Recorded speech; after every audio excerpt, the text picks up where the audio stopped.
வணக்கம் நண்பர்களே.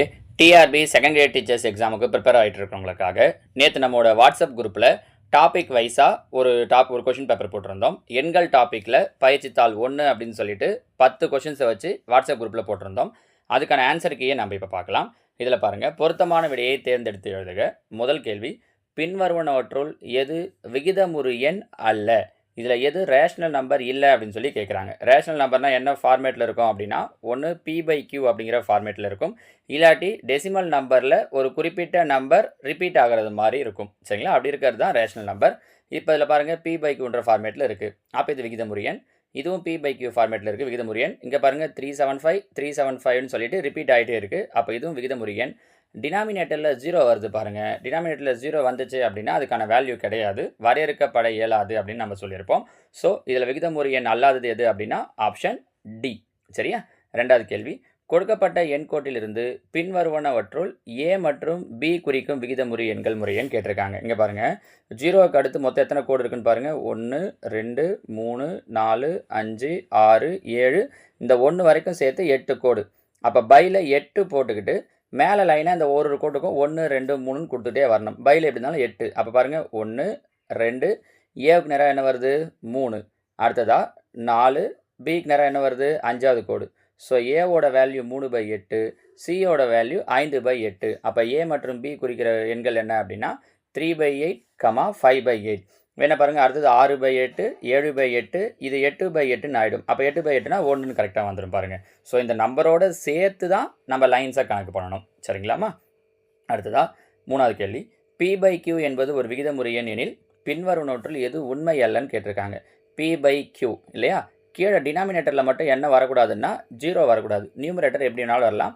இங்கே 0 மட்டும் வரக்கூடாது. 0 விட கம்மியாக வரலாம், அதிகமாக வரலாம். அப்போ பாருங்கள், 0 விட அதிகமாக வரலாம், கம்மியாக வரலாம், 0 வரக்கூடாது.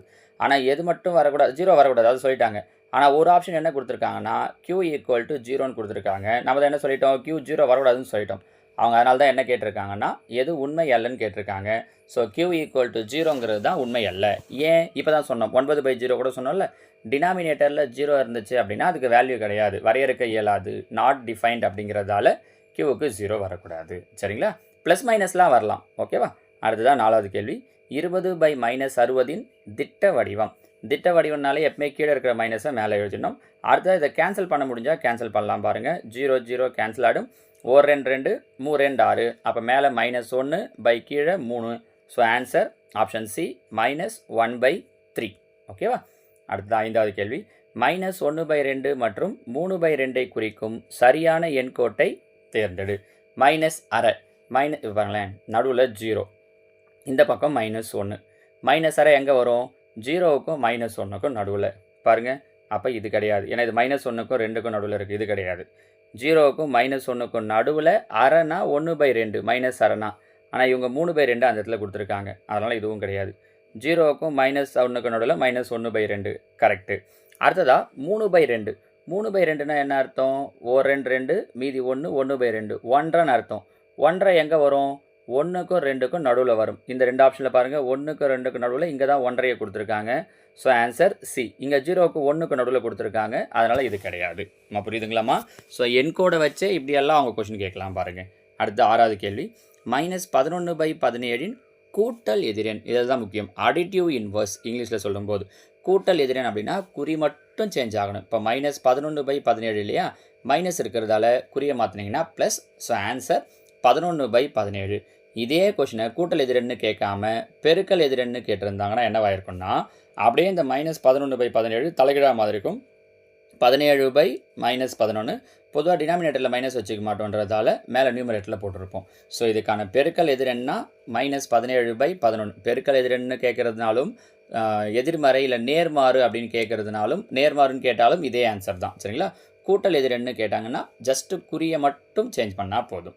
அடுத்ததாக ஏழாவது கேள்வி, சரியான கூற்றை தேர்ந்தெடுக்க. -2/7 <0. ஆமாம், மைனஸில் வந்துச்சுனாலே அது 0 விட கம்மி தான், அப்போ அதுவே கரெக்டு தான். -2/7 = 0 கிடையாது, <0 கிடையாது, > ரெண்டுமே கிடையாது. சரியா? அப்போ கண்டிப்பாக -2/7, ஏன்னா மைனஸில் வருதுனால எந்த வேல்யூ சொன்னாலும் -1,00,000 அப்படின்னு சொல்கிறாங்க, இல்லை 1 கோடின்னு சொல்கிறாங்கன்னா கூட அது எதை விட கம்மி தான்னா 0 விட கம்மி தான். சரிங்களா? மைனஸில் வந்தாலே 0 விட கம்மி. எட்டாவது பாருங்கள், -11/50, 13/50, -17/50, 19/50 ஆகியவற்றை இறங்கு வரிசையில் எழுதினால் முதலில் வரும் விகிதமுறு எண் எது? இறங்கு வரிசையில்னால் எப்படி எழுதுவோம்? இறங்கு வரிசைனா என்ன அர்த்தம்? பெரிய நம்பர்லேருந்து சின்ன நம்பர். பாருங்கள், ப்ளஸில் இருக்கிறது தான் எப்பவுமே பெரிய நம்பர்.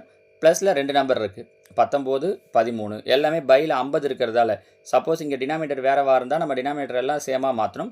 இங்கே டினாமினேட்டர் ஒரே மாதிரி இருக்கிறதால பிரச்சனை இல்லை. அப்போ 19/50 அப்படிங்கிறது தான் ஃபஸ்ட்டு வரும். அடுத்து 13/50ன்னு வரும். கரெக்டாக அவங்க கேட்டிருக்கிறது முதலில் வரும் எண். அப்போ ஆன்சர் முடிஞ்சிடுச்சு 19/50ன்ட்டு. இருந்தாலும் நீங்கள் இறங்கு வரிசையில் எழுதுறதுக்கு தெரிஞ்சுக்கோங்க. 19, 13 அப்படியே வந்தீங்க அப்படின்னா -11/50. அதுக்கப்புறம் தான் என்ன வரும்னா -17/50ன்னு வரும். ஓகேவா? இறங்கு வரிசையில் எழுதுறதால. இதே கேள்வியை ஏறு வரிசையில் கேட்டிருந்தாங்கன்னா இதுதான் ஃபஸ்ட்டு வந்திருக்கும். நம்ம புரிஞ்சு முடியுதுங்களாமா? சரியா? அடுத்த 9வது கேள்வி, -2/5, 3/5, -4/5, 1/5, 2/5 ஆகியவற்றை ஏறு வரிசையில் எழுதினால் நடுவில் வரும் எண். பாருங்கள், இப்போ ஏறு வரிசையை சொல்லியிருக்காங்க. ஏறு வரிசைனா சின்னதிலிருந்து பெருசு எழுதணும். கரெக்டாக? இருக்கிறதுலையே சின்ன நம்பர் -4/5. அதுக்கப்புறம் தான் என்ன வரும்? -2/5. அடுத்து பாருங்கள் 1/5, 2/5, 3/5. கரெக்டாக? அப்போ இதில் ஏறு வரிசையில் எழுதிட்டோம். நடுவில் வரக்கூடிய எண் அப்படின்னு பார்த்தோன்னா 1/5. So answer option C 1/5. 10வது கேள்வி பாருங்கள், 1/7 மற்றும் 1/6 சராசரி. சராசரினா என்ன அர்த்தம்? ரெண்டையும் கூட்டி 2ஆல் வகுக்கணும். 1/7ஐயும் 1/6ஐயும் முதல்ல கூட்டிடலாம். குறுக்கு பெருக்கல் இது பாருங்க, நம்ம ஏற்கனவே பின்ன கூட்டல் சொல்லியிருக்கோம். கீழே ரெண்டுத்தையும் மல்டிப்ளை பண்ணிக்கணும். 6 7 42, மேலே ரெண்டுத்தையும் கிராஸ் மல்டிப்ளை. 1 6 6, 1 7 7, 6 7ஐயும் கூட்டணும் அப்படின்னா 13. சராசரின்னு கேட்டதால் வந்த ஆன்சரை 2ஆல் வகுக்கணும். Whole divided by 2. ஆல்ரெடி கீழே ஒரு 42 இருக்குது. அப்போ 42 ரெண்டையும் பெருக்கிறோம் அப்படின்னா 84. So answer 13/84, 13/84, option D. சரிங்களாமா? ஸோ இதுதான் நேற்றுக்கு நம்ம வாட்ஸ்அப் குரூப்பில் போட்டிருந்த அந்த ஃபஸ்ட்டு ப்ராக்டிஸ் டெஸ்ட்டுக்கான ஆன்சர் கீ. இன்றைக்கி நான் அடுத்த கொஷின் இதே மாதிரி ஒரு 10 கொஷின் போடுறேன். அதுக்கும் ப்ராக்டிஸ் பண்ணுங்கள்.